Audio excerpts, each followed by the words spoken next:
ازيكم يا اصدقائنا، عاملين ايه؟ يا رب تكونوا بخير. اهلا بكم في حلقة جديدة في قناة سيكولوجيات. في لحظات صغيرة كده في التاريخ يا صديقي بتبقى مفارقات، ممكن بعدها شكل العالم كله يتغير، زي التفاحة اللي وقعت على دماغ نيوتن، او اللمبة اللي اديسون نورها. بس اللحظة اللي هتكلم عليها دلوقتي لحظة غريبة جدا. إبرة بوصلة اتحركت بسبب سلك كهرباء كان جنبها. المنظر هنا كان بسيط، لكن المعنى كارثي ومبهر في نفس الوقت، لان لاول مره تقدر تقول كده ان اكتشفنا ان الكهرباء والمغناطيس ما هماش حاجتين مختلفتين، دول يا صديقي وجهان لعمله واحده. ومن هنا يا صديقي بدأ فيلم الاكشن الحقيقي، اللي ابطاله مش باتمان ولا سبايدر مان، ابطاله هنا ناس كتبت اوراق علميه غيرت شكل العالم زي اورستد وفاراداي وماكسويل وتسلا. والنتيجه هنا يا صديقي هي الحضاره اللي احنا عايشين فيها دلوقتي. سيب لي دماغك خالص يا صديقي وهاخدك معايا رحله ممتعه جدا، من اول ابره البوصله اللي اتحرفت بسبب سلك تيار كهرباء جنبها لحد الواي فاي والتليفون اللي انت هتعمل له سبسكرايب ولايك منه دلوقتي.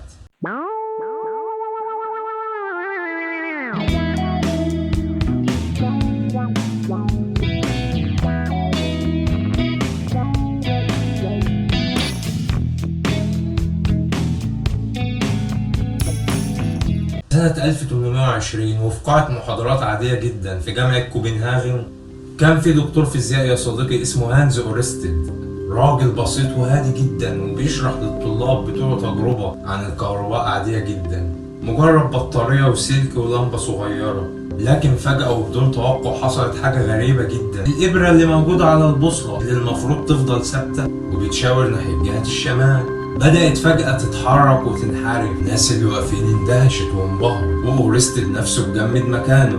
أورستد قال لطلابه المفروض إبرة البوصلة دي ما تنحرفش إلا لو في مغناطيس جنبها، ولكن يا صديقي لاحظ أورستد إن اللي جنبها مش مغناطيس، ده السلك اللي بيمر فيه التيار الكهربي بتاع التجربة. زي ما احنا شايفين دلوقتي كده يا أصدقائي على الشاشة، دي تجربة أورستد.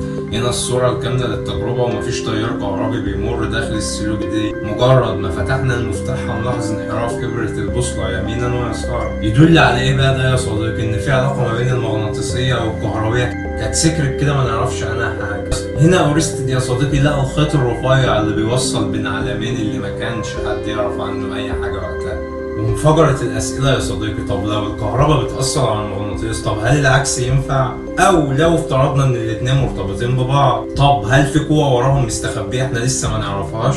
وظهر السؤال اللي العلماء كلهم في الوقت ده بقوا يجروا عشان يجاوبوا عليه. قال لك بما إن الكهرباء اشتغلت زي المغناطيس وحرفت إبرة البوصلة، طب هل ممكن المغناطيس ينفع يولد طاقة كهربية؟ وهنا يدخل يا صديقي البطل التاني، مايكل فاراداي.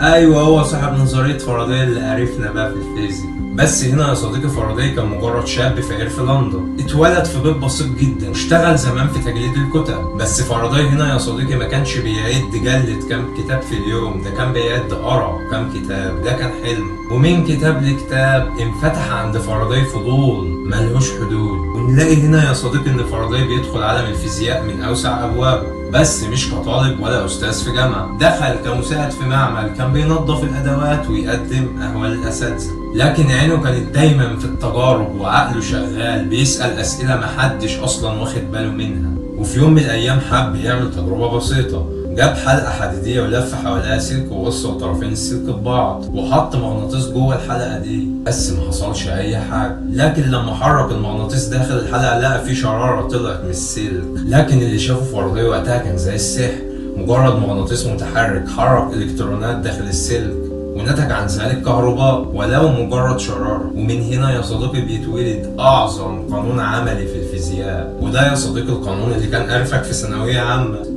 قانون الحث الكهرومغناطيسي. القانون اللي قايم عليه كل محطات الكهرباء وكل المولدات وكل الأجهزة الحديثة اللي بتشتغل حوالينا النهاردة. يعني ببساطة كده نقدر نقول إن الشرارة اللي طلعت من تجربة شاب فقير في لندن هي نفس الشرارة اللي بتنور مدينتك كلها دلوقتي يا صديقي. الفترة دي يا صديقي بعد أورستد اللي ربط الكهرباء بالمغناطيس وفاراداي اللي اكتشف إن المغناطيس ينفع يولد كهرباء، العالم كان محتاج عقل من نوع خاص، عقل يلم كل الخيوط المتبعترة دي ويستخلص لنا قانون، عقل يقفش القانون هما زمان كانوا كده يا صديقي يقعدوا يجربوا دي مع ديت ودي مع ديت، ويكتبوا المشاهدات والنواتج لحد ما يقفشوا القانون. قال له عملت ايه النهارده؟ انا فشت لي قانونين ثلاثه كده في المعمل. بيجي لنا هنا يا صديقي جيمس كلارك ماكسويل، ده شاب اسكتلندي هادي الملامح، لكن دماغه كانت ماكينة حسابية ربانية. ماكسويل بقى ما كانش مكتفي بالتجارب والكلام ده، قال لك لازم يبقى في قانون يفسر لنا ده كله بيدور كده وبيلف حوالين قانون عايز اقفشه. قعد سنتين 2 يدرس ويكتب معادلات، خرج لنا يا صديقي في الاخر ب4 معادلات بسيطة جدا في شكلها، بس غيرت تاريخ الفيزياء الحديثة تماما. قال ماكسويل ان الكهرباء والمغناطيس مش مجرد اصحاب، دول في بينهم علاقة قوية جدا، وهي الكهرومغناطيسية. والأدهى والأجمل في اكتشافه إن قال لنا إن الضوء نفسه مش مجهول زي ما كانوا عارفين وقتها. قال إن الضوء موجات كهرومغناطيسية بتسافر للفضاء بسرعة جنونية. يعني تخيل معايا يا صديقي إن النور اللي بيجي من الشمس وبينعكس على المية وبيخلي عينينا أصلا تشوف، في الحقيقة ده كهرباء ومغناطيس بيرقصوا كده مع بعض في تناغم كوني مدهش. سبحان الخالق يا صديقي، قول سبحان الله. واللحظة دي يا صديقي رفعت الستارة عن سر كبير. الضوء مش مجرد نور، دي لغة الكون، واللغة دي مكتوبة بالكهرباء والمغناطيس، والدنيا كلها يا صديقي بقت عارفة ان الكهرباء والمغناطيسية وجهان لنفس العملة. لكن السؤال العلمي هنا بقى ازاي نوصل الكهرباء دي، نشيلها كده ازاي، نوديها للبيوت وللمدن. وهنا بيظهر لنا على المسرح شخصيتين ملحميتين، توماس ألفا إديسون المخترع الشهير صاحب المصباح الكهربي اللي كان وقتها رمز للابتكار العلمي، كان قصاده يا صديقي في المقابل نيكولا تسلا العبقري غريب الأطوار صاحب الخيال الواسع، اللي كان شايف الكهرباء مش بس مجرد إضاءة، دي ثورة هتغير الحضارة كلها. إديسون يا صديقي كان بيدافع عن نظام التيار المستمر، كان بسيط وواضح بس مش عمل المسافات بعيدة. أما تسلا وقتها فطرح فكرة مجنونة هي التيار المتردد، ودي ببساطة يا صديقي اللي قدرنا ننقل الكهرباء من خلالها مئات الكيلومترات بدون أي خسائر. إديسون هنا يا صديقي مسكتش، ده شن حملة دعائية عجيبة لدرجة إن جاب ناس وكهرباء بالتيار بتاع تسلا وقال لهم بصوا الناس بتموت إنما أنا التيار بتاعي ما بيكهربش، الراجل ده يوديكوا في ده، ما تسمعوش كلام. لكن تسلا يا صديقي بدعم رجل الأعمال الألماني جورج ويستنجهاوس قدر يقنع العالم كله إن ال AC هو المستقبل، زي ما أنت يا صديقي بتقول دلوقتي إن ال AI هو المستقبل، ومبهور اللي بيه كانوا هم مبهورين بال AC وقتها. كل شبكات ومحطات الكهرباء اللي موجودة حاليا مبنية على فكرة تسلا. يعني تخيل معايا يا صديقي كده إن مبارزة ما بين عالمين في الوقت ده قدمت لنا تغيير كلي وجزئي للحضارة اللي احنا عايشينها دلوقتي، من أول إبرة البوصلة اللي اتحركت بالصدفة لحد اللمبة اللي بتنور بيتك حاليا، ومن معادلات ماكسويل اللي جمعت الخيوط لصراع إديسون وتسلا اللي رسم شكل الحضارة دلوقتي. الكهرومغناطيسية يا صديقي مش مجرد فرع أرفك في فيزياء ثانوية عامة، دي القصة اللي من غيرها حياتنا كلنا كانت هتفضل عايشة في الظلام. قبل ما تتفضل يا صديقي سيب لايك وسبسكرايب. سلام. ازيكم يا جمهور العزيز، انا توماس إديسون اللي عملت لكم اللمبة، فاكريني؟ انا جاي لكم النهارده بقى باختراع ما حصلش، جايب لكم التيار الثابت.